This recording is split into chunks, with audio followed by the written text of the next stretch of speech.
کیا آپ نے انہیں نہیں دیکھا جو اپنی پاکیزگی اور ستائش خود کرتے ہیں، بلکہ اللہ تعالیٰ جسے چاہے پاکیزہ کرتا ہے۔ یزکونا، تزکیہ ہم اردو میں بولتے ہیں نا، تزکیہ تو پاک قرار دینا، یعنی پاک ہونا ایک تو ہوتا ہے اور ایک پاک قرار دینا، اپنے آپ کو پاک سمجھنا۔ تو دیکھیں دو طرح سے انسان اپنے آپ کو پاک، یا تو واقعی میں وہ اچھے اعمال کرے اور اپنی اصلاح کرے، قرآن حدیث کی روشنی میں اپنی اصلاح کرتا جائے، اپنی برائیوں کو دور کرتا جائے، اس کو تزکیہ کہتے ہیں، ٹھیک ہے، کہ محنت اور کوشش سے انسان اپنے آپ کو گناہوں سے اور برے اخلاق سے پاک کرتا ہے، اور یہ بہت ہی پسندیدہ ہے ہمارے دین میں۔ اللہ تعالیٰ نے قرآن میں فرمایا قد افلح من تزکا،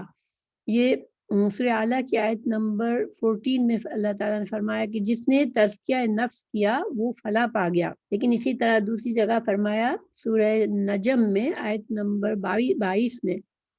لا تزکوا انفسکم، کہ تم اپنے آپ کو پاک نہ ٹھہراؤ۔ تو یعنی کہ دونوں چیزیں، دونوں طرح کا تزکیے کا قرآن میں ذکر ہے۔ ایک کو اللہ تعالیٰ نے پسند فرمایا اور اس کے لیے اچھا اجر بتایا، اس سے فلاح کی